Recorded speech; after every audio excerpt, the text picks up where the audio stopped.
Oh,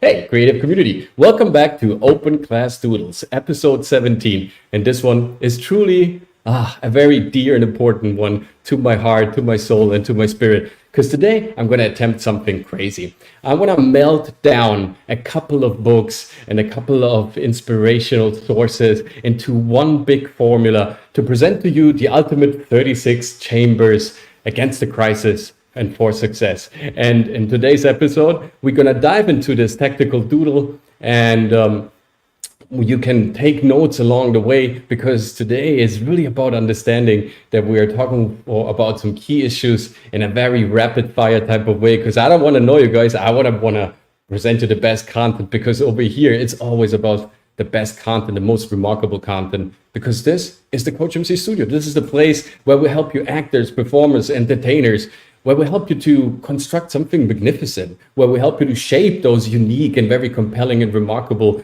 behavior deliveries. And over here on readytoperform.com, we have the brand new courses, the brand new stories that we want to share and we want to tell with you guys. And we hope also to help you to be an intensifier and a speaker for your voice as well. So come over to the COACHMC studio. Let's work together. Let's find out if we're a great match, and let's take this to the next level, right? Because performers, we're training here over here. Yes, it's an open class doodle about of course, philosophical aspects of our craft and our work, but this stuff, you can implement it right away. This is also my personal experience and what I came across in terms of resources, and now we're bringing all this together in a very highly condensed way. So without any further ado, let's jump in today's session and let's see what's cooking.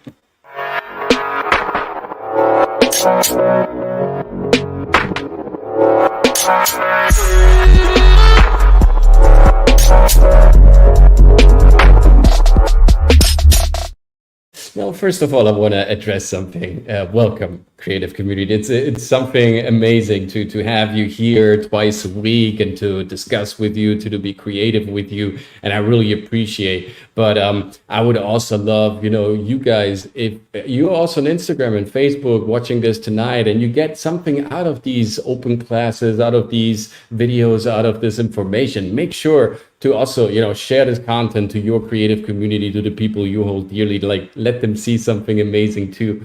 And let's bring this, message even further out, because I think, whether we're actors, whether we're performers, whether we're creators in general, this is stuff that just helps us to understand, what we need to do in order to impact our audience and make our product really worth. So smash the like button, guys. Thank you for being here. It's a fantastic opportunity to, to go crazy, to go nuts with our creative brain. And I just want to also point out that the stuff that were, these open doodles, I made them, right? I think not a lot of people realize that these are like actually pieces of art and, things that I produce. I don't, there is no one kind of making these for me. These are my, kind of works, because I get this sometimes asked, like, is this actually your stuff? Are you buying this? No, it's my stuff. I create this, right? I'm coming from an artist background, which will stay also a drawer and an artist, as well as an illustrator as well. And this helped me immensely to kind of also structure my work. And this is why we created this show in the first place, because, of course, these are all my drawings, right? So good that we have that. So guys, if you would take the 48 Laws of Power by Robert Greene, and then you would take the Wing Chun practice coming out of Kung Fu, right? And learning these beautiful martial arts and getting in touch with, the training of your body.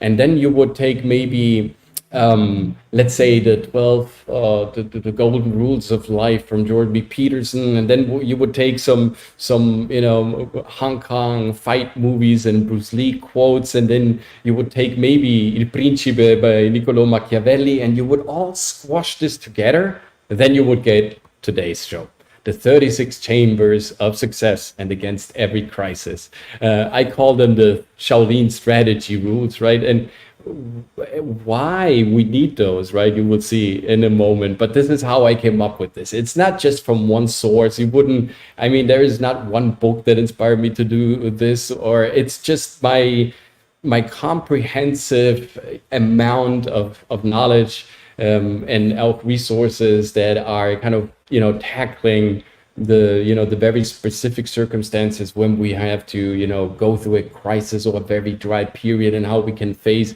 great opponents and all that. And so therefore the 36 Shaolin strategies of tonight, I'm going to show it in a bit, are all about, anticipating the enemy, knowing what the future is going to bring, knowing exactly that you need to exercise and to work on your skills, and also accepting life and reality as it is, and bringing this all together in one big container of great and remarkable art. Sounds good? Let's dive right into it, and let's see what we're going to have tonight. Hey everybody, hi Lisa, thank you so much for being with us also tonight. And yeah, so let's jump right into the doodle.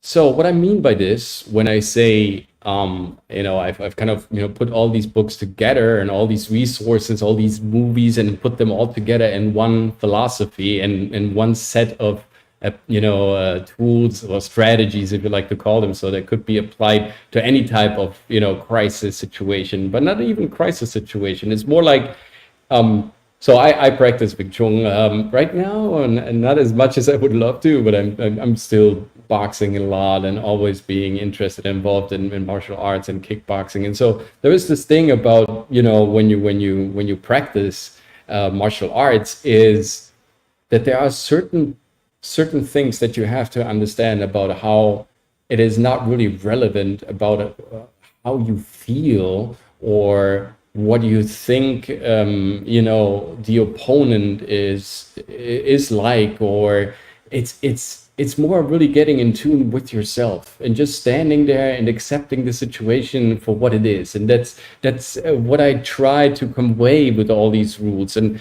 when I read, for example, the 48 Laws of Power by Robert Greene, is an incredible piece of literature. It highly impressed me, and also, kind of inspired me, because I'm from Italy. And so I grew up with that type of culture as well. And of course, Machiavelli, Principe, is something that we read even at school. And so I started understanding what Robert Greene was meaning, and looking also at the other people. Hey, hello from Germany. Hello back, Victoria Baumann. Hi, how are you?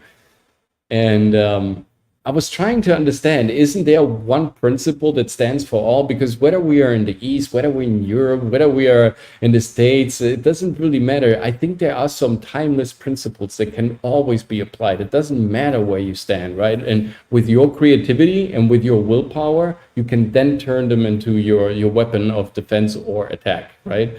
And so therefore, withstand the storm, withstand the weathering, withstand everything that comes your way. And like I said, also on Instagram and Facebook, guys, it's beautiful that you're out there, but you can also come over to YouTube, right? And just leave a like over here too. It's just a great way how to help us to support this endeavor every time we go live. So what is my 36 chamber strategy to major success and against any crisis? So again, like we are saying also Wing Chun, it's the same thing is also true for art, right? Your ego is usually your enemy, and the system too. And I don't mean this in a conspiracy type of way, and it's just a matter of the fact the system wants to work and is rather mechanical.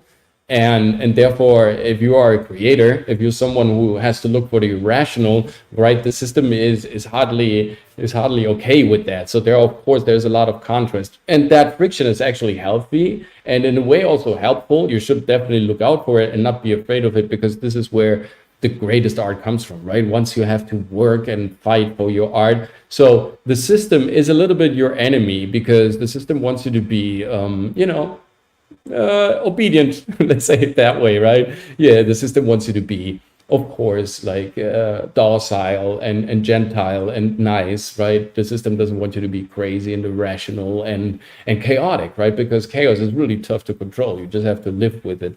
And we're going to cover that too. But in creativity, it's highly, hey, thank you so much, Rosita Macarons. Yeah.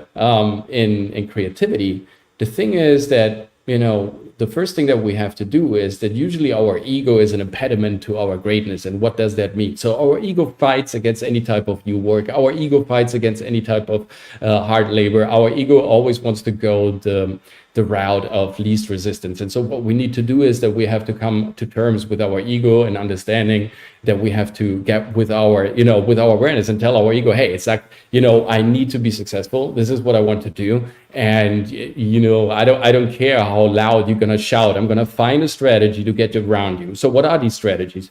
Well, usually, let's make a very stupid example, right? I want to work out. I want to get, get maybe lose some belly fat and get some muscle. So what are the things that I need to do? They are clearly just reverse engineer the process, right? I need to go to the gym.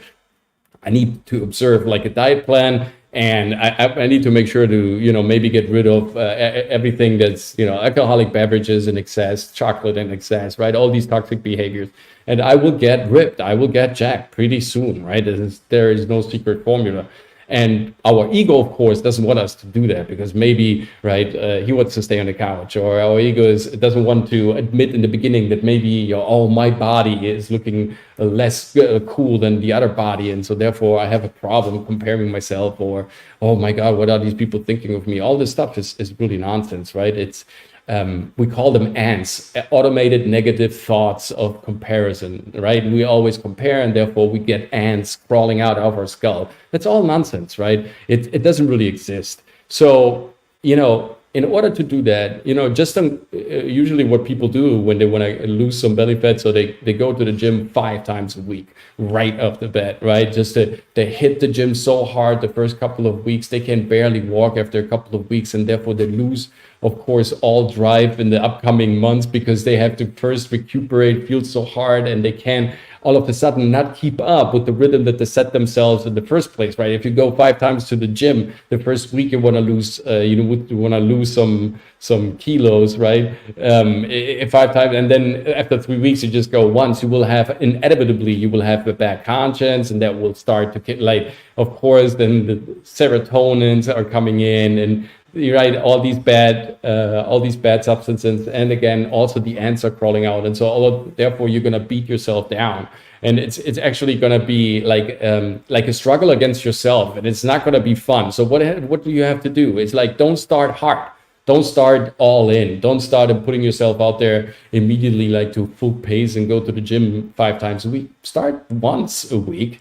Make some nice, really cool sessions in the gym. Prepare yourself thoroughly for it. Have your equipment, your gear ready. Like, enjoy this gym session. Go to the steam bath. Really work out. Get some other thoughts and start enjoying it first. Because when you enjoy it first, then you rather want to do it again instead of violating or torturing yourself into something that you don't like in the first place and that your ego doesn't like. And so your ego will step in afterwards and tell you whatever it is. And that's what is the most important point, right? We have to get our ego down first. And how do we do that? Slowly. We do it slowly. No, don't worry.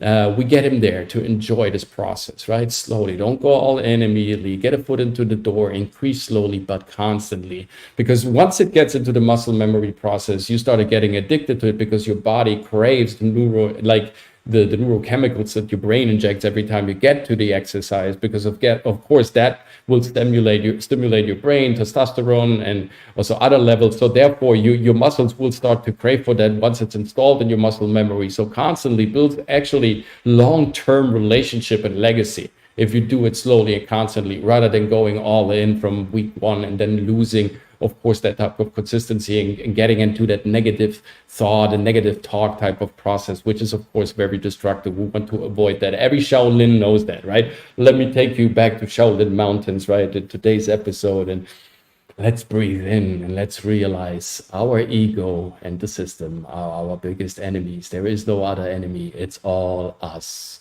Ding. So a little public service announcement right here. Guys, you're absolutely welcome also to enjoy our next presentation that's going to take place very soon. And it's the master classes of the master classes that we're going to have next time. And it's I want to just invite you to come over. It's the 16th of March. It's 12 p.m. noon Eastern Standard Time. It's a great time for the European time zone, for the American time zone. Jump in. These master classes are so much fun. I'm sorry. It's you can register for free. We have our tickets on Eventbrite. You can just follow the link. Just jump to my Instagram where it's the link tree. That gives you all my appointments, all the master classes, all the videos, all the live sessions. So definitely join, or just subscribe to my Telegram channel where we have everything also ready and announce everything that we do. And this one, it's Addition Tips Volume 3. It's a very special one because it kind of concludes the cycle, right? It closes the circle, and therefore it's I highly recommend you also, before that, jump to our channel. You can check out, of course, the replays of the previous master classes. And it's a fantastic opportunity to kind of also, catch up with other creators, network, ask me a lot of questions. In the end, it's absolutely necessary also to underline one concept. I do them for free because I truly believe in the community. I truly believe in the culture. My education is partially, of course, academic because I went to drama school. I went to design school. I did all these, great schools. All right. I never finished any of those, but yes, I attended to great institutions and facilities for sure. But I'm also a lot from the street. I learned a lot by, kind of painting and doing graffiti and being out on the street as an artist, as a rapper, as a communicator. Like from my early days on, I was into commerce and retail and selling clothes and kind of spraying graffiti. So therefore, I have those two hearts inside, right? Two souls in my body. And so therefore, I've learned so much for free on the street with all these crazy creators where it was just important to be, top notch. So they would kind of, let you in their circle, and therefore you could create more. And then it would get even so far in getting deals and of course contracts and everything. So I know that there is a stream of culture that always needs to be free. I'm aware of the fact that if great creators don't give out their tools and the best instruments for free, then you will never actually, kind of create that legacy. I don't want this, to die with me or just to vanish. Not because I think it is the most precious stuff in the world, but it is definitely valuable stuff. The stuff that I've learned in my entertainment experience, being on stage, being, in front of the camera for so many years, and having that type of background of having that academic heart, institutional heart, but also the street heart. I think I can, share some stuff that is actually tangible, effective, and can give people like real instruments to turn their passion into a career, as simply as that. And I truly believe in that. And I charge a lot when you have to book me. No, it's actually not that expensive. The courses are, I think, adequate to what we propose over here, because there's so much material besides the actual session that I deliver, that I inject into your veins, into your brain. So I think it's really adequate value that I request from the paid courses, but I want to give definitely also some value that it's just pro bono, just because I believe in it. And also to kind of, round this up, I learned through these master classes. And this is real talk. I truly learned from you guys. You're amazing. First of all, you're giving me your time, your appearance, your ideas, your communication, your spirit, your feedback, which is absolutely crazy. During those master classes, we have a lot of fun. The Q&As are great. So I get a lot back from you. I learn how you perform. I see all these pockets of creativity, how I like to call them. And so there is definitely always improvement. And it doesn't mean just because you have a price tag on it that it's less valuable or more valuable, right? It's the spirit, the essence that counts. That's why these master classes will always be for free.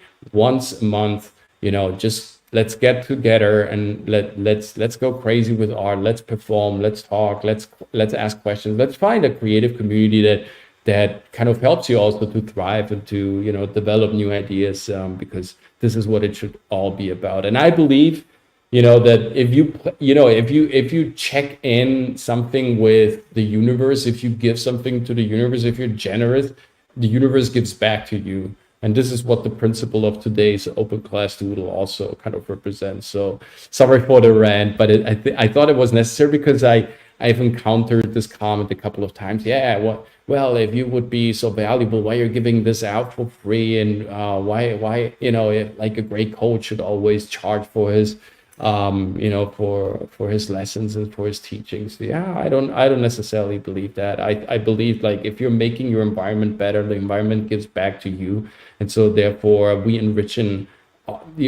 all enrich ourselves in this process in this way. So let's get back to this beautiful doodle of today and what it actually means, right? These so-called, my Shaolin strategies, which makes absolutely no sense, because you have a Japanese pagoda, right? And then you have Shaolin strategies, but it makes sense in a way that the influences philosophically for both the Shaolins and the early Japanese, we can't call them empires, but these different, these different little empires that were inspired by the same principle. So yeah, you could say that there is a link, but this is just my crazy way of putting it. What I believe is truly necessary in order to kind of achieve something remarkable, right? And have fun in the process too, understanding that's all good. So wear your ego down slowly. Don't go full in. Attack the weakest point first, I think, is super important. What is it that you're really where do you suck the most? Go there first. What hurts most gives you the most experience, because most likely there is the most to learn. So go there where it hurts the most first, because then you show also yourself that you're capable of it, and you're not side winning it. Because by the time, if you try to kind of get there after a while, you won't have that necessary baggage. You will always think, I'm not ready. You will always think, I'm not perfect. You will always think it's not the right time. That's all bogus. Again, these are ants. Automated negative thoughts. They don't make any sense, right? Spray them dead and just tell yourself, I'm gonna go there where it hurts most, because this is where I learned the most, and then the rest is gonna be a piece of cake. So then the third Shaolin strategy is, bring the avalanche down from the top. What a lot of people do, what that means is that they try to kind of bring their revolution. They wanna infect all the people. They wanna, join all the clubs, right? Just have the courage to stand out. Go to the top of the mountain and just push on a single stone, and that will cause the avalanche. That means also that you have to, you need patience also in this game, right? And if you are figuring something out where exactly, I'm not good at this, right? I need some help here, because otherwise I'm gonna, the avalanche is gonna roll over me if I try to attack too many opponents, and if I'm trying to open up too many creative windows, if I'm trying to be too over connected to people. This is not gonna work out, because I can't keep up with the pace, and I'm gonna lack quality, and people then will say, oh yeah. He's just a big mouth, right? But in the end, he can't deliver.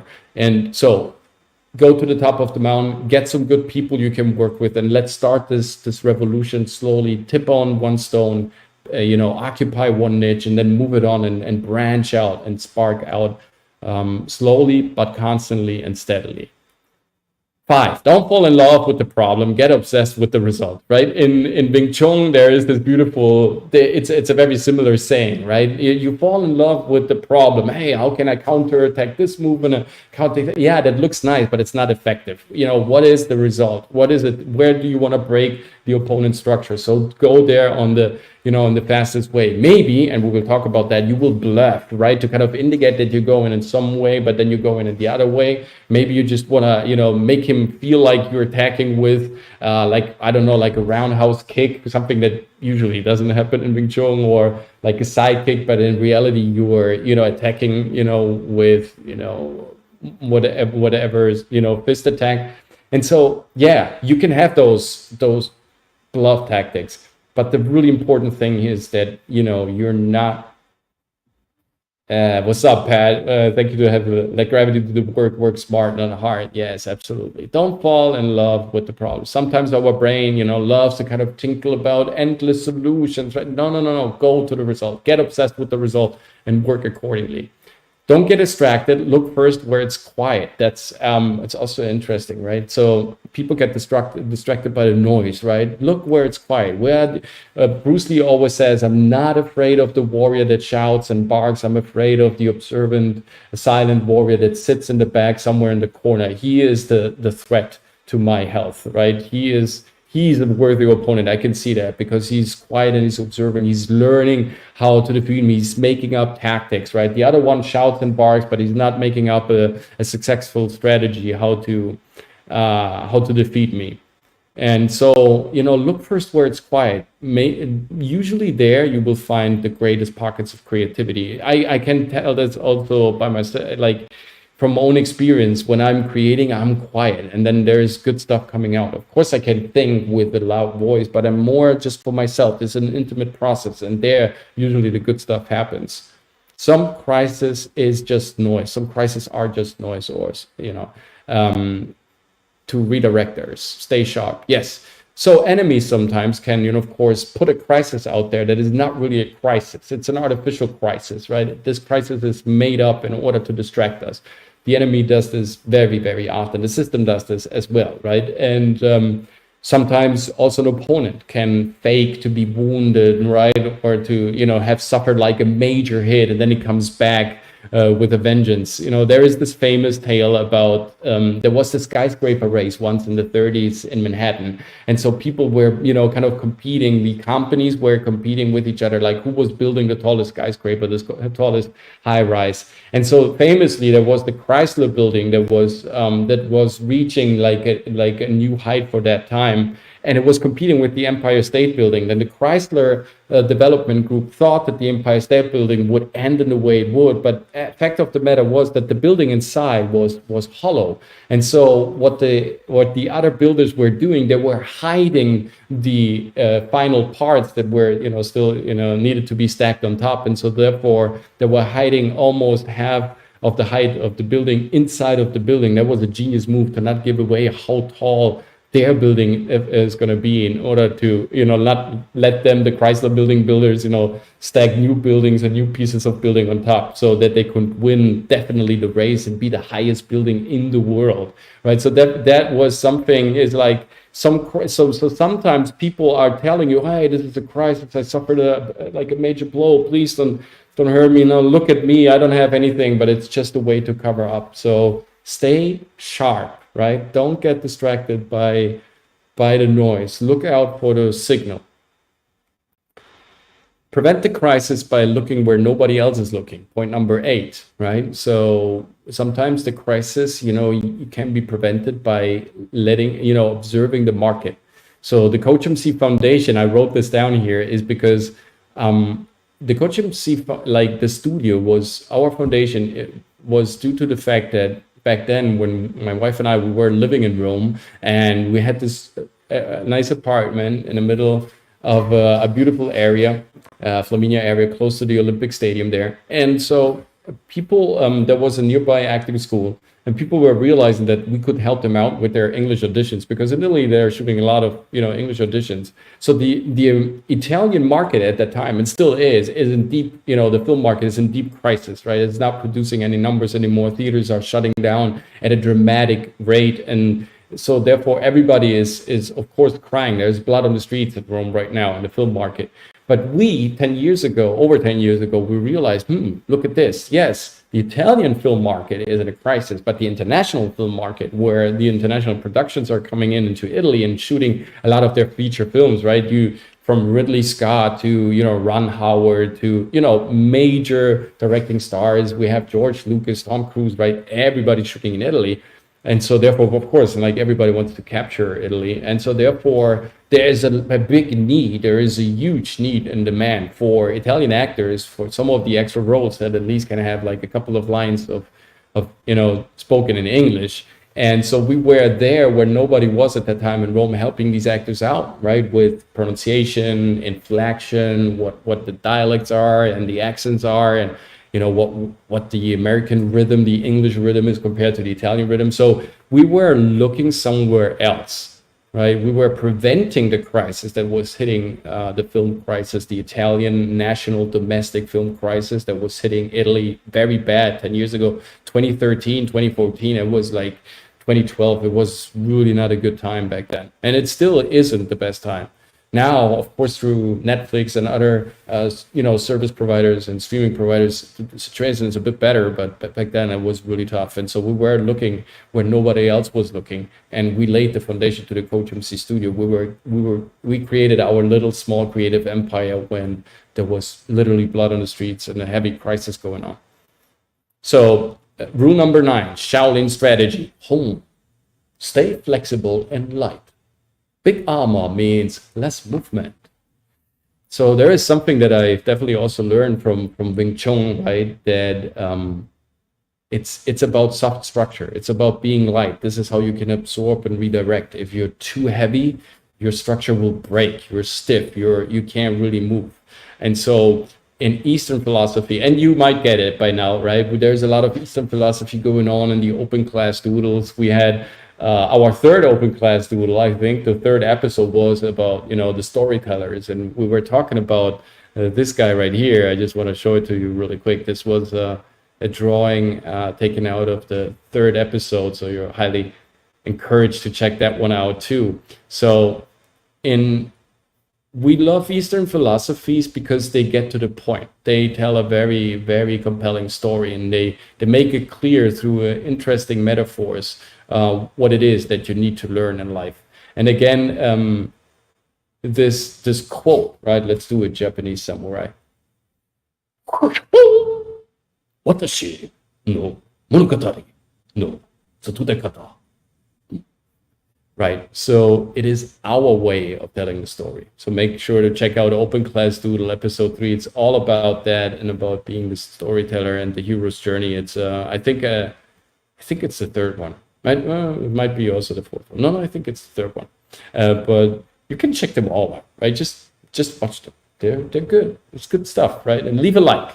Leave a like also, right? But you will encounter this guy and some other Japanese drawings and my Japanese inspired drawings as well, right? I need to point this out. This is not bragging, because people keep asking me, hey, where do you get these drawings? These are my drawings, guys. Of course, I wouldn't show. Of course, for me, it's natural, but probably I need to explain it. I would never show some others' art, some other people's art. This is my art that tells my story. And there's a lot of course, Eastern concepts going on that I find very fascinating when we're talking about creating your own skill set, right? Your own material and your own art, and that art needs to be remarkable. And how do you do that? By being dedicated, by loving the detail, by turning off negative thoughts, by being very focused and aligned with your value. Like, when bad stuff happens, there's this saying, right? This is also Albert Camus, and you just simply notice,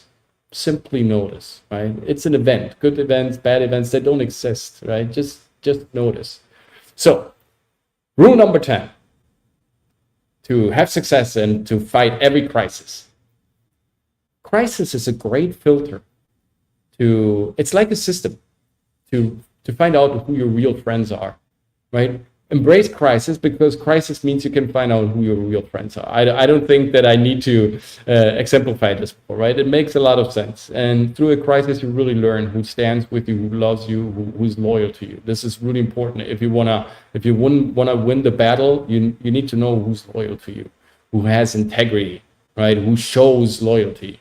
Because that is a person with valor, and we want to be around people with valor, right? Because they will inspire us to promote more valor in our life, and we can only achieve more valor in our life by consistent training and research of ourselves and shutting off all distractions. Rule number 11, when a fire breaks out, fill a bucket, not a glass, right? Just, you have there's a fire breaking out, and then, let's do something really quick to prevent or to kind of, contain the crisis. But in the meanwhile, while you're doing something very quick, it takes just a little bit more time to doing something a bit bigger, but then maybe having a bigger impact also as your response to the crisis that is coming in, right? So people sometimes they want to react, but they don't think clearly, like, just not reacting, just cleverly reacting, planning forward. And also, it means when a small fire breaks out, actually the quote is when a small fire breaks out. So people sometimes underestimate the small fire. So here's a little glass, here we go. Take the big bucket, right? Always expect the worst. Yes, always expect the worst is probably a good way how to say it, especially when you're creating something. Always expect something to go wrong, always expect the unexpected, right? In the audition room, it's the same thing. Try to discover the surprise. Don't try to act as if the surprise doesn't exist. The surprise is around the corner. You might fumble, you might stumble with your lines, you might get distracted really quick by looking at the casting director who's interestingly looking back to you, and you were getting all excited, and then about that being all excited because the casting director was finally noticing you and looking up from his paper or looking away from his monitor, you were forgetting your lines and all of the excitement. So no, always expect the worst. Don't expect anything back to come in. So go in with full generosity and have, of course, always the premeditation to not just react out of your reptilian center. So when there is effort to reaction, make the effort also valuable. So because therefore you can, defend yourself in a more appropriate way. Rule number 12, due diligence, right? Everything you do. Do your research, and do some more research. And also on Instagram and Facebook, like when you read something, right? When there is a post, when there is something opening up, right? And there is this information, make sure to double and triple and quadruple check whatever is presented to you. First of all, it makes you smarter. So it has a great side effect right away, like the accidental advantage, I call it, right? These are accidental type of benefits that you gain out of these practices, and accidental benefits are all what there is in creation, because by being accidental sometimes and not completely structured, you kind of of course you will discover something new and maybe fail and maybe combine something that it shouldn't be combined. But by trying out again and again and again and again, you will finally see, oh, that matches. So I recognize this pattern. Pattern recognition enhances my intelligence and also my wisdom about my craft. So it kind of works in both ways. So therefore, research, guys, it will help you to get smarter and better at your work. Pictures before numbers. Rule number 14. Numbers before pictures. What does that mean? Usually the enemy is presenting us pictures to impress and fails to deliver the numbers. Or sometimes the numbers are great, but the pictures don't really render the situation. What does that mean? It means that don't get distracted by the picture. Always ask for the numbers. Always ask for the figures. Always ask for the real information, the scientific backup. Like, this is beautiful. Yeah, okay, but can I reproduce that? Like, how can I do that? There is a great way, in Acting in Film by Michael Caine, there is this a great quote where he's on set, and then there is the director telling him, so in order to perform the stunt, you have to jump down the bridge up to the horse's back, kind of right down. It's just a couple of just a couple of feet, and then you jump over to the Jeep where they're helping you on to get onto the Jeep, and then you can escape. Okay, said Michael Caine. Let the stuntman do this first. I observe, and if this is doable, then I try it as well, but not before somebody else shows me that this is actually doable, right? So don't get into risks too easy. Have a demonstration first. Know exactly what's going on before you plunge yourself into the unknown. Yes, I'm an advocate for, tapping into the unknown, but when it's getting risky or dangerous, or even like a potential threat to your health, you should exactly know what's going on. Don't just get impressed by the idea of getting famous or something, or having a lot of fun. Make sure to double check, because if your safety is you're the best asset here. You need to protect yourself throughout your career. Rule number 15, temptation is short, regret lasts a lifetime. Oh yes, I don't think I need to exemplify this more, right? When it's about, hey, should I go to bed? Tomorrow I have this great audition. Oh, there's this great party. Oh man, I should go to the party, or I should do drugs, or I should drink tonight, or I should eat too much, or, do the obvious stuff. Just reverse engineer the process in order to nail the audition tomorrow. Like what are the 5 sure shot ways to sabotage completely my audition tomorrow? Like, what are the 5 major things that I can do to completely fuck up tomorrow's audition?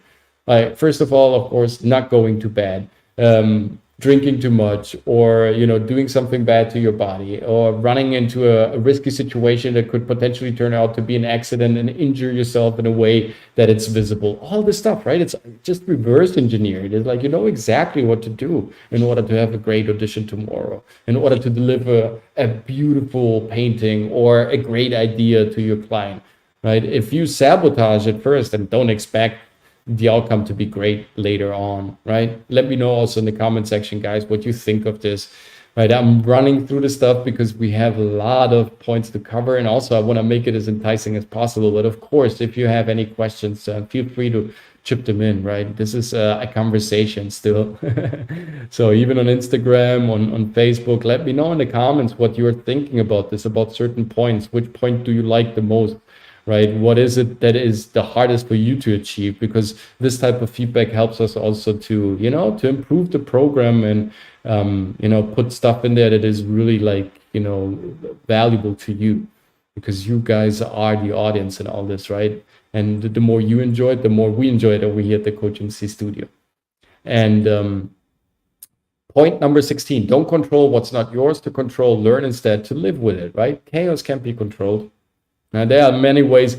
This is like also when we're, you can't control the opponent, right? There are many ways how to trick him, how to get something out of him. And then at a certain point, maybe you're stronger than him, but you can't control somebody else's brain, right? This is not our mission. We can't control chaos. We have to live with it, right?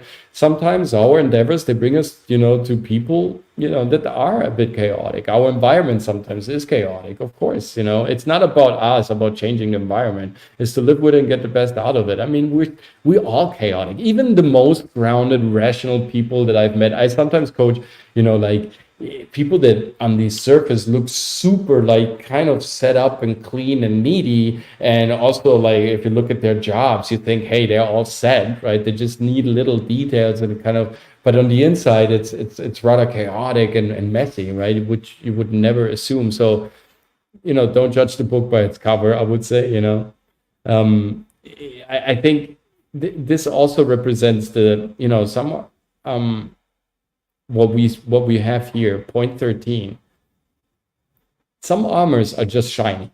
They're not effective, right? We're buying stuff that we don't need to impress people that we don't like, or that don't give a damn about us, and we don't about them either, or we shouldn't, at least, right, to have success. So don't control what's not yours. Doesn't matter. Live with it, learn through it, get better through it, and kind of, get along with it. And sometimes I find myself also with stuff that I sometimes don't control and don't like in the beginning, and then I get better at it, like a skill.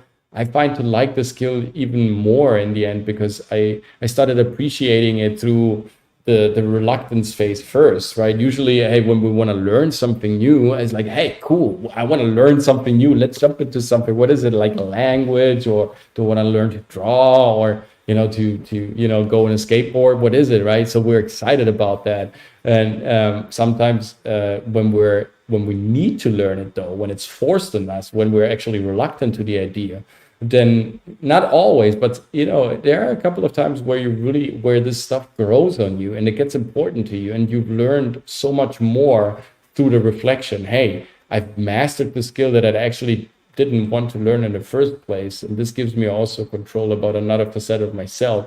And sometimes probably it's also good to go through phases where not everything is perfect, right? Because they can teach us way more than all the stuff that that we picked consciously. And this is definitely something that just happened to us, right? So this is an interesting aspect. Number 17. of the Shaolin strategies of today's open class doodles is take drastic measures fast. Cut off the hand before your whole body dies, right? If you're stuck somewhere and the hand is the only thing that separates you from liberty, and otherwise your body would die if you would stay there, then yes, cut off the hand. Don't make, don't run into the mistake by neglecting this, that the whole body gets infected by it, right? Just take drastic measures sometimes in business, also in art, right? When something something is not working, you rather make something asymmetrical and chop it up, but have everything that is left like high quality, instead of having something that ruins your average like perception of the overall quality, if that makes sense, right? We look at something and like 80% of it looks marvelous, and then you have a detail that is rather big. Sometimes the ending of the movie completely sucks, and even though the movie was actually quite okay or decent, and then the end sucks, it kind of drags you down. You still don't appreciate the movie as much as you should, also probably, but definitely it kind of ruins your impression of it. And so we don't want to do that, right? Why should we give out some type of negative idea of us, right? Let's take it positive, and yeah, let's make sure that the product that we present, even if it's, there is no perfection. I always say that perfection is fascism, right? There should always be some sort of asymmetrical aspect to your art, something that is edgy and budged and a bit peculiar, right? There's always something interesting about the weirdness of the human being. But don't take this as the only formula, right? It just needs to be homogenic and organic. And if something ruins that organic impression, then you don't really know as an audience how to judge, hey, is this the real artist, the 20%, or is the 80% that looks immaculate the real artist? And when you start arguing in your mind about the quality, then the perception usually kind of, it's not a good sign. We want like an instinctive and beautiful reception that is embracing our product at first, right? Where the intrigue starts to kick in, because this is most likely when people follow us and start watching more and keep watching it, or coming back to watch it.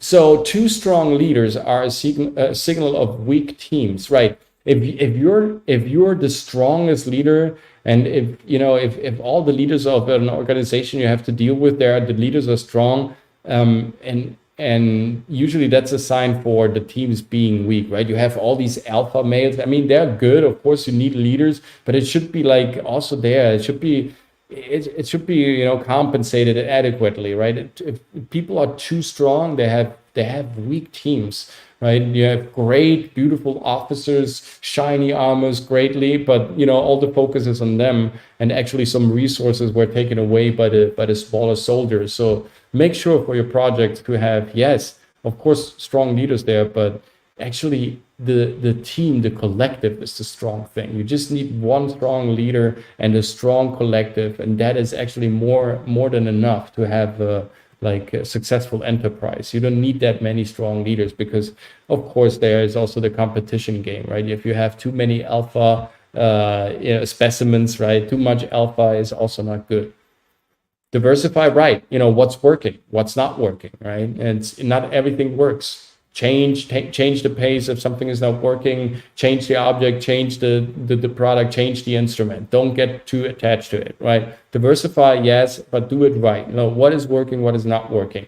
You have a usual concept of your fighting style, of your creational style, of your performance style. You want to add something new, okay, add something new, but it should match, right? It should work, right? It shouldn't be just like a shiny like pendant that's just there, right? It's not just an accessory. You want to really enlarge and broaden your toolbox. You really want to learn something new. Like if you really put yourself into learning new skills, that will also enrich in your original skill, your core value proposition. Yes, warnings of the lie usually are a lie. Just make sure that you get sure info. Oh, there's this company. Oh, I wouldn't invest in that company. And that is just somebody who just tells you that because he wants to invest and he doesn't want the price to go up, right? He wants still the cheap price, so he doesn't want you to invest. So that's a lie.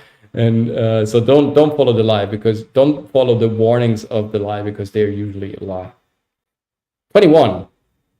Shaolin strategy rule 21. Danger is mental first. After the crisis, come back to normal, right? So, of course, all the crises are happening into our brain. When the crisis is over, make sure to get off crisis mode, right? Because usually then we're used to like spot the threat, right? Which our reptilian center loves to do in our brain, like spot the threat. Don't enjoy life. Don't look for something good.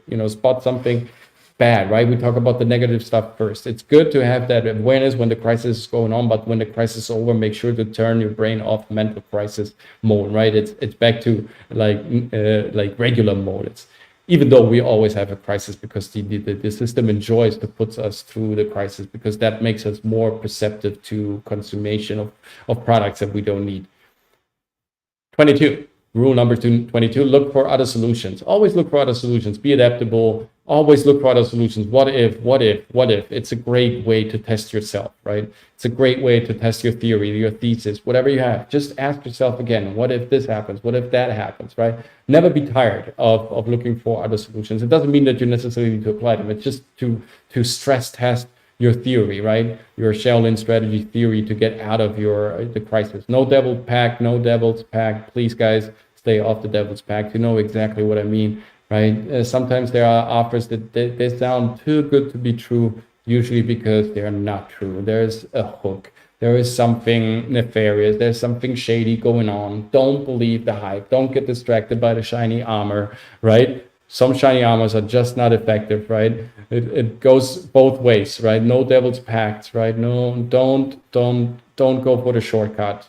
Learn your lesson the hard way. It doesn't matter. It will just make you strong on the long term. You will win this battle. Don't worry. Some fights you might lose, but overall the battle you will win. No eternal pacts as well, right? Don't cling yourself to one idea forever, because that will make you stiff and stagnant, right? It's also not a great way to develop any great new ideas. 25, rule 25 of the Shaolin strategy by the COACHMC. Long doesn't mean healthy, right? It's true, right? Doesn't mean healthy, because you're doing something for a long time. It doesn't mean you're developing a healthy habit with it, right? It just means you also have to look for improvement. Authority comes from the demonstration, not because you're doing something for a long time. Does it mean that you have learned a lot out of it? Rule number 26, be strong. How? Be adaptive, right? Or strong equals I know how to adapt, right? I know how to adapt. And that is so important. Being flexible, being adaptive, being in a way also open, like over there, like open to solutions, being floating. I think that's the best way. Look at this drawing, right? And we have the water here. Dong. Be like water, my friend, right? The thing about water, you can put water into a bottle and it becomes the bottle. Then you can put water into a cup and it becomes the cup. You can freeze water, then it becomes ice. You can boil it up and then you can cook it. So be like water, my friend. Ding. My little Bruce Lee impression there.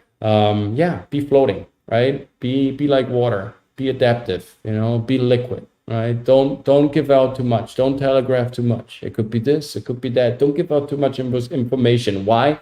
Because if you look at the ocean, right, we just see the surface. That's 1%. That's 0.0001% of the actual ocean volume, right? We just see the surface. So this is enough. The rest will always be secret, or when we finally decide to disclose it. So bing, be like water, my friend, right? And smash the like button. So these are the first 26 rules. What do you think so far? Please let me know in the comment section. Sabrina, einen wunderschönen guten Abend. Shit happens when you party naked. Yes, that's absolutely true, Pat. You wanna illustrate a bit more, or don't worry? Hey Doc, hi Jed, Dungeon Master Blaster. Thank you so much for stopping by. It's a great honor. Everybody out there on Facebook and Instagram as well.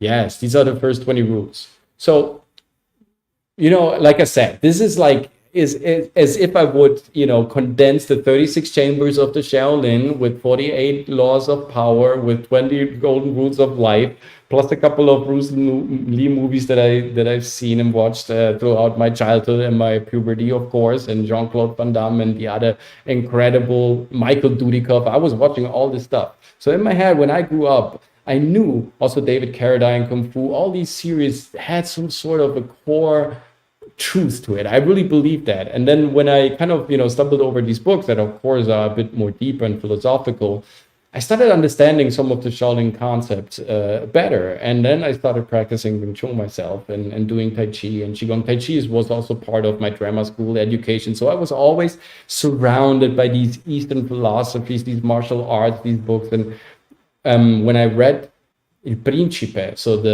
from Niccolo Machiavelli, that's the art of provocation, of provoking, of being that agent provocateur, right? To see the reaction first and then to play with the emotion of the prey, of your counterpart's brain, because you are sometimes saying the truth, but you can, of course, like Andrew Tate is a master at this, right? He says something sometimes obvious and something like really like legit and commonsensical, but he cloaks it with something that makes you infuriate, right? He's a master in kind of, cloaking something that should be like sometimes common sense and letting it look like if it's something actually offensive, where it's not. It's just a formulation that is offensive. The core principle is actually rather, commonsensical and rather common ground. And this is exactly what Machiavelli did, right? He was addressing the lords and the great, masters of Florence and the Italian Renaissance. And guys, make no mistake, these people down there in Florence, Venice, 15th century, 14th century, 30, these people, they ruled the world, and in a way they still do. These are very powerful families, powerful entities. The amount of art, books, resources, knowledge, alchemy, all this stuff that they accumulated, that they still store also in their palaces. And look at their weaponry and their heraldic system, at their logos, at the colors. It's really ancient stuff. And so Machiavelli is talking about these fundamental principles also because he was highly influenced by the Venetian commerce, by Aristotle, and there was also Marco Polo, the alleged Marco Polo, whether he really existed or not, and what he was kind of, bringing back as a witness account from China. But I think the connection with the East through Venice was very more active than people actually believe. And there's a lot of influence going back from the East and to Europe, and it's a sort of a mixed concept, but in the way they're all saying the same thing. If you can control the emotion of your opponent while you are controlling your own, you control the situation. As easy as that. That's true in martial arts. That is true also in art itself, right? When you despair over your own creation, over your own performance, where you don't understand that it's not you that should despair, it's the audience, right? And sometimes we simulate the situation, we get in love with the problem before we actually get obsessed with the result. And that makes us sometimes be addicted to the process more than actually fabricating something and accepting our greatness in the process, right? Because most of the times it's us that, we are the biggest impediment to our success, which is really crazy. It's not the other people, it's us. So if we master ourselves with these Shaolin strategies, we master the situation. Okay, let's go on. Let's, we don't have any time here. Let's go on. Rule number, I got it here. Okay, so here is the new list. Rule number 27. Spot anomalies when you're calm, so you're focused when everybody else panics. Right? When everybody else panics, it's not a good time to spot the anomalies because everything else is an anomaly. But maybe the anomaly that kind of caused the mayhem and the turmoil that you spotted in the beginning is the reason for this problem that is at hand, right? And if you spot the anomalies when you're calm, right? So what does that mean? It means that when you are poised, calm, and everything is all right, you should look out for the problem. I know it sounds weird, right? You should enjoy the moment, of course, enjoy life. Why should you look out for the problem? It means that when you're too comfortable, that's because there is an opponent behind you, right? Kind of, no, and I mean that seriously. Like look out for improvement when there is no need for improvement. Then it comes easy when you finally do it. When everybody else needs to kind of catch up with you, you are already ahead. You already have a crucial advantage over your competitors in your creative field. So, spot the anomalies. This is really important, guys. When you're calm, so you're focused when everybody else panics, right? I can tell you also, like, when when there are like crisis situations, and you really can understand and assess what this crisis situation is all about and how it will most likely kind of end, or how it will most likely play out, you have time to finally think about stuff nobody else thinks of, because everybody else is so focused and being, taken by the situation, or taken by the hype, or taken by the cataclysm, and is focused there. And remember, there where our focus goes, this is where our energy flows. So when you are focused on the good stuff that, that just happens to be the stuff that will, bring you forward, and that works about your enterprise, that is about your enrichment, and not, enriching the awareness of someone else. When you're enriching your own awareness, then you're working on the good stuff, right? So rule number 28, when you're cornered, there's only one way out, straight ahead. Crisis is always a chance. Absolutely. There's always a chance. You got a problem with your health, you got a crisis in your country, you got a crisis in your business, always a chance. Always a chance to earn even more money, to become more free, to understand something fundamental. It's not something against you, it's something for you that happens, right? It's an event, so make the best out of it. Rule number 29. Beauty vanishes, ideas remain. The perfect camouflage is to show everybody in plain sight. Stereotypes are great ways of hiding something. Okay, I tried to do the Chinese impression here. Let's do it again. Beauty vanishes. Ideas remain. The perfect camouflage is to show everybody in plain sight. Stereotypes are great ways of hiding something. Yeah, that's true. That's true. So beauty vanishes, of course, that's obvious, right? The ideas remain though, right? And the perfect camouflage sometimes is to show everybody in plain sight. So in order to hide something, you have to show it in plain sight, and nobody will believe that's the thing, right? Because it's obvious. It would be absurd to not hide it. And therefore the brain refuses to accept that this is the one thing that is the key actually to your success. And stereotypes are great ways of hiding something. Yeah, of course, put it to the stereotype, right? It's he's an Italian, right? He likes pasta, right? It's natural. No, it's not natural that he's a great chef. Being a great cook comes from experience and trying new things, and right, cooking, and taking the risk and learning, right? It's not just it's the stereotype. When I want to hide something, also for my ego, right? I want to hide the fact that there is someone who is better than me. I want to hide the fact that I want to assess that. I want to hide the fact that there is something greater that I could achieve, just because I know I could do that most likely too, and that will mean that I have to put in the work. I want to, I don't want to do that, right? My ego impedes that, right? And so therefore I rather hide it behind a stereotype. I just tell myself, that's, of course, like, he's Chinese, of course he's great at Kung Fu. Oh yes, he's Italian, of course he's great at cooking, right? He's German, of course he's great at, constructing rockets and sending them to the moon. No, it's not just because of the stereotype. It's because there is a human behind it that put a lot of effort in order to do that. But also it's a great way to hide it in front of your enemies. It's just my stereotype. Nothing really fancy, nothing to learn here. Just look the other way, right? Point number 30. Move slow, under the radar. Yes. Yes, you can tell I'm doing this and that. Of course, this is my business, right? If you have a business and you should tell people about it. Of course, you want to advertise. That's, I think, common sense. But if you have certain strategic moves and you don't want to disclose them, because first of all, if you disclose things, people talk them to death. It's not so much, he's going to steal my ideas. It's like people have the bad eye, they talk things to death. And if you start repeating things, they start losing their value. And so therefore, hide, move slow, right? Don't be shiny, don't be glamorous, don't talk too much, right? Don't overdo it. Of course, advertise your product, your service, your performance. Make sure that people know that you're doing this, right? If you want to be found, then you must be findable. So therefore, sure, make that type of homework, but don't make proclamation, don't make promises that you can't fulfill.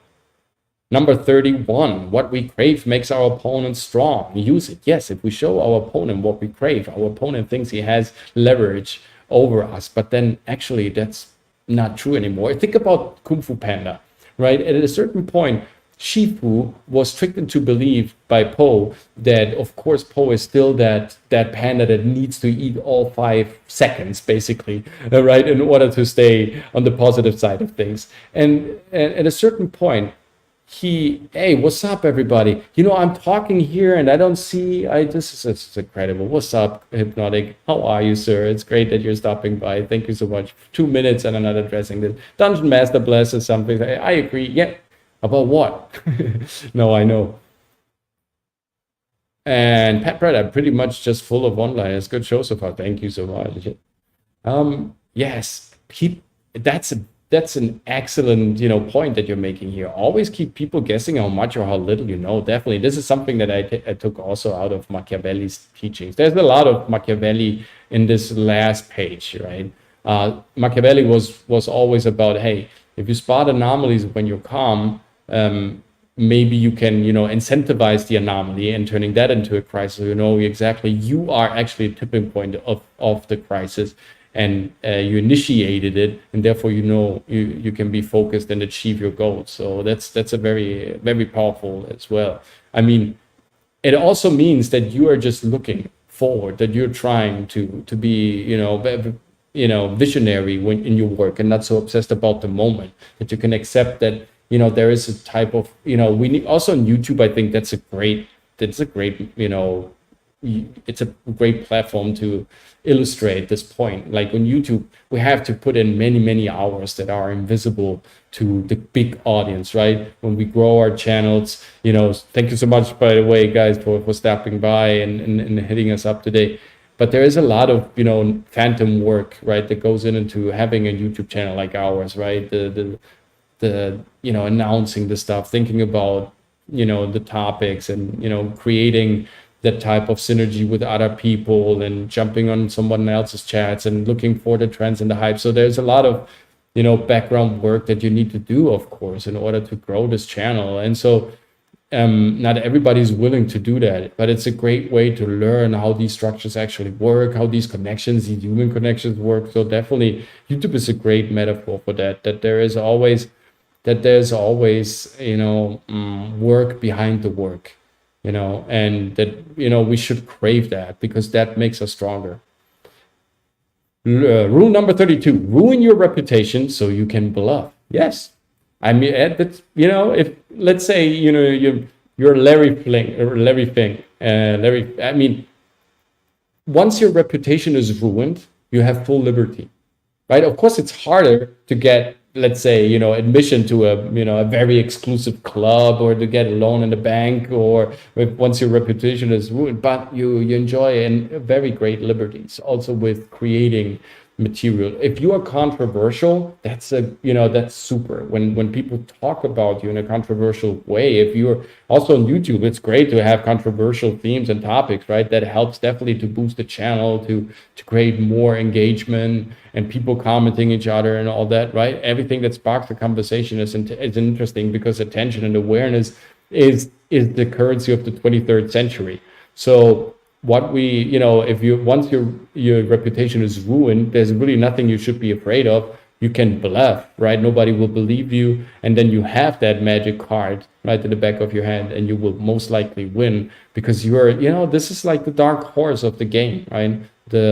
So it's a great strategy.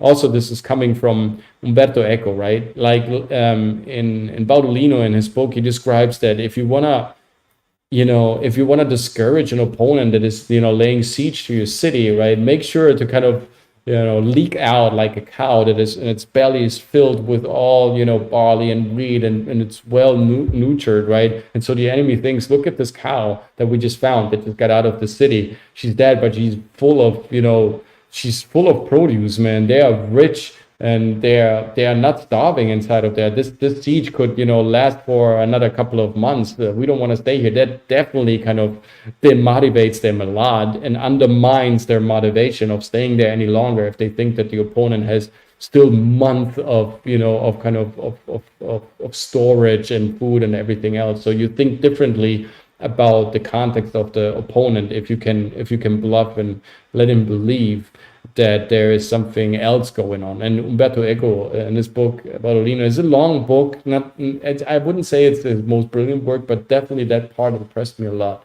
right? How to trick your opponent to believing that you are in a better or in a worse situation in order to make false assumptions and assessments and to change their strategies. Rule number 33. A spy works for spies who work for a bigger spy. This is Sun Tzu. This is, from The Art of War. It's like, assume that a spy is working for another spy. A spy got there through a spy, and a spy is always working for another spy. You never know who the spy is actually working for. It's a different kind of breed, and probably the spy itself doesn't always know who is working for and what the mission really is and where she's really coming from. Behind the spy, there's always. And what does that mean in business and success? It's like when people come over and they sell you an expertise from someone else for free, or they try to tell you how a company looks on the inside, or they have alleged information. Maybe they were sent by someone else to confuse your ideas or to make false assessments about a company or an opponent on the market, right? You never know who that spy, never assume that there is just one interest behind it. They're always many interests in war and business and also in art, right? So there are many interests behind it. Always try to understand what the original thought here is, who's the real propagator of this information, and what is believable and what not. And if someone played a false game once, he will always play a false game, right? So never trust spies. Rule number 34: hurt yourself to demonstrate strength. Right, this is in the Yakuza, also in the samurai tradition. We know exactly when the samurai hurts himself, or as a code of honor, right? The Yakuza, they chop off their pinky if they failed a mission. That just demonstrates to the opponent that their team is unbreakable, that they are invincible, that you can wear an enemy down that is even willing to hurt himself severely just to demonstrate integrity and loyalty with the association he is in. That makes him an unbreakable part of the chain, right? You can't break that type of chain. So when you hurt yourself, you kind of demoralize your opponent and you wear him down psychologically, because that demonstrates ultimate force. But it's also a way of getting closer to your opponents, right? You ram the sword inside, and there is a certain technique. Please don't do this at home, right? Oh, the COACHMC, you told me to stab myself in order to get stronger, right? There are samurai masters. We're talking about highly skilled individuals that trained this for 40 years and really studied this. They know parts of their body where they can actually penetrate with the sword and they won't hurt or injure themselves in a way that they could, it wouldn't be fatal to them. They wouldn't die from it. But through that technique, they can get so close to the opponent that then with a hidden dagger or another knife, they could kill their opponent, right? This is the ultimate and the last resort for a samurai warrior when he's outnumbered or, just outmanned, or there's just a stronger opponent. This could be a very devious trick to get very close to him. If he figures out that during the fight, hey, he's superior to me, he's dominating this, so maybe I should, go for that ultimate leap. If there's nothing else to lose, maybe through this I can trick him into believing that I'm defeated, and through that I can, defeat him. Again, don't try this out at home. So this is also, of course, a metaphorical way, right? If an opponent sees that you are ready to go through a dry period that is really taking weight on you, and you kind of, carried yourself with valor through that period or with that assignment, at work. Like of course, your team leaders, your CEOs, your managers, they're not stupid. They know exactly why some of them are, but most of them, they know what they are giving you a certain assignment. Sometimes they want to see you also grow. So don't complain immediately. Don't think the life is unfair. Maybe you're showing through that way more to the people who are in charge, to your employer, that you are capable and valuable of having more responsibility, of supporting more weight on your shoulders than through what you actually love to do, right? And so you never know why something is given to you in terms of universal or like private assignment, right? In immediate assignment, right? The universe is always speaking to us. We're just conduits of the universal information, for sure. Yes, you're right. Yo, again, a Shaolin rule number 5 looks at the crisis and says, this is a chance. It's not a problem. It's a chance. Chance of learning, chance allowing myself to fail, chance to improve, chance of moving forward, chance of making my product better. It's a chance of, defeating a bigger opponent. It's a chance. It's not a problem. It's a chance. Every crisis is just a chance. Rule number 36, the best strategy sometimes is to run, hide, and wait for a great opportunity to hit back. For sure, right? Sometimes we are outsmarted. We were just not anticipating the attack. We were not aware that something was happening. We were just surprised. We were, absolutely. Thank you so much, Dungeon Master Blast, 100% wisdom, sir. Like I said, it's not only my stuff, but I kind of put it together like this, from all these various sources. So thank you so much. Right? We're all wise. We're just exchanging this, right? We're making sure it gets out there. And by the way, you could also smash the like button so the algorithm gets us out there as well, right? So the algorithm gets the idea that, hey, maybe there are some people out there who find interest and value in this stuff. Yeah, we want to make sure to recommend it to other users as well. Thank you. Yes, that's the idea behind it. Absolutely. You organize it well for me to absorb. Yes, that was the idea behind it. Yes. Thank you so much. That's definitely true. I mean, there's definitely a lot of great stuff floating out there, and we see ourselves at the COACHMC studio also as facilitators of that, good and juicy information. We see ourselves as conduits, as filters, because we were brought up this way. My wife, who, is an assistant director, script supervisor, being on set for 25 years of her life almost, right?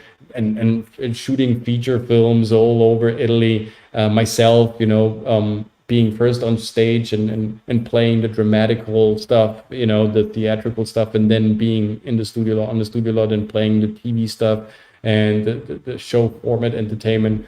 All these knowledge pieces, right? We've learned to kind of, to distill them, and we see ourselves as filters of them, because this is the way you maneuver through entertainment industry, through the arts complex, through this beautiful universe, because there is a legacy that was left there by other masters, by other great directors, by other incredible artists, by other amazing people, by other surprising people. Like over here on YouTube, I enjoyed so much also to hang out with the Saturday Night Hypnosis crew, to be part of that panel, because it's so crazy and unpredictable, right? To be part of that beautiful family, and reaching out to new community members on YouTube over here as well, and being, running to their shows and jumping over to their content, because it's really about that, right? It's just whatever breadcrumbs Hansel and Gretel is leaving us, right? We need to kind of collect them, right? And understand how we can get back to that house. And so, yeah, for us, it's normal to do this type of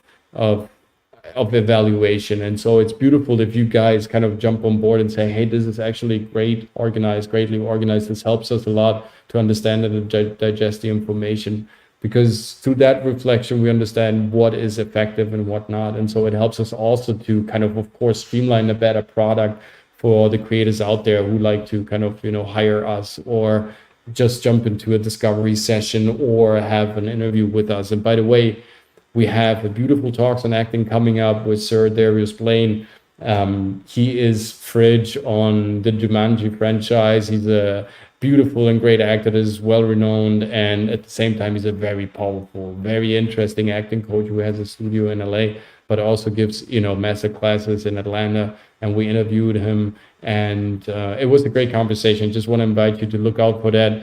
So like, subscribe, and also hit the notification bell so you get informed when we're grinding out that video and when we're grinding out the other open class doodles as well. And it's always a great way to stay updated with our material. Otherwise, you can definitely subscribe to our Telegram channel, where there's also more private stuff sometimes going on, and goofy stuff, funny stuff, art stuff that I just post and I talk with you guys. And definitely, please, let's not forget, we have our beautiful masterclass coming up on the 16th of March, 12 p.m. Eastern Standard Time, Audition Tips, Volume 3. We conclude the trilogy, the trilogy, this little cathedral of success, regarding and revolving and kind of returning and whirling and swirling around the audition process. We really kind of went to the fundamentals first, and then we talked about, of course, the reading process, the monologue, the scene that we deliver in the audition room.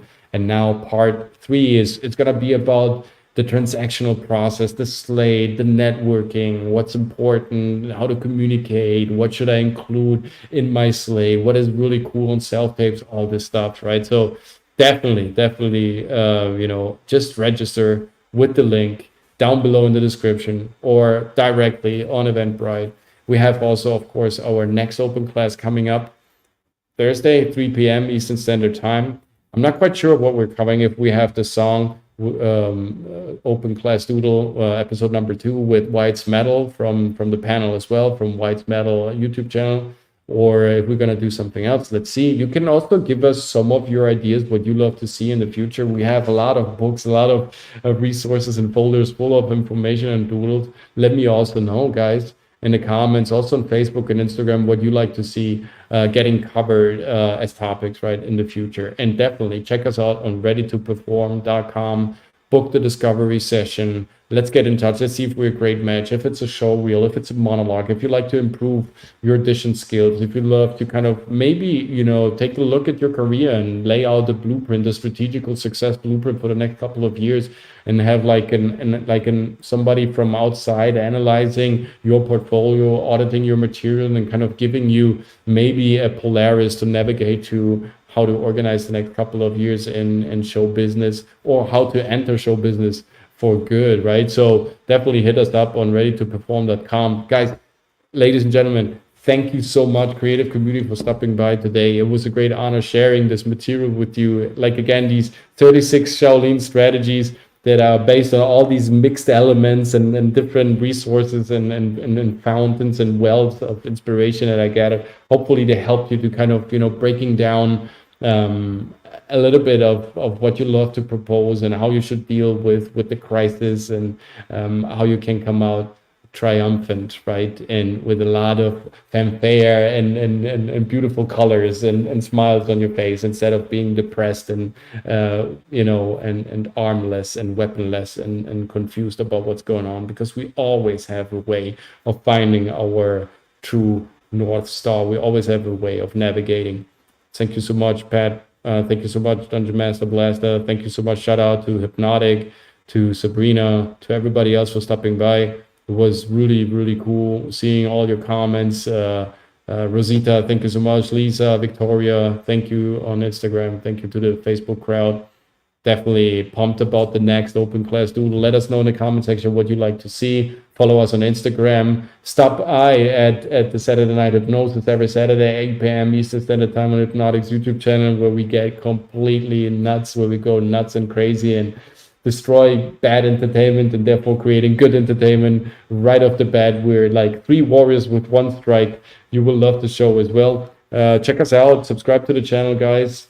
Stay updated, because, hey, there's always a new horizon coming up, always a new chance to perform in a magnificent way. And I hope now you guys are ready to perform.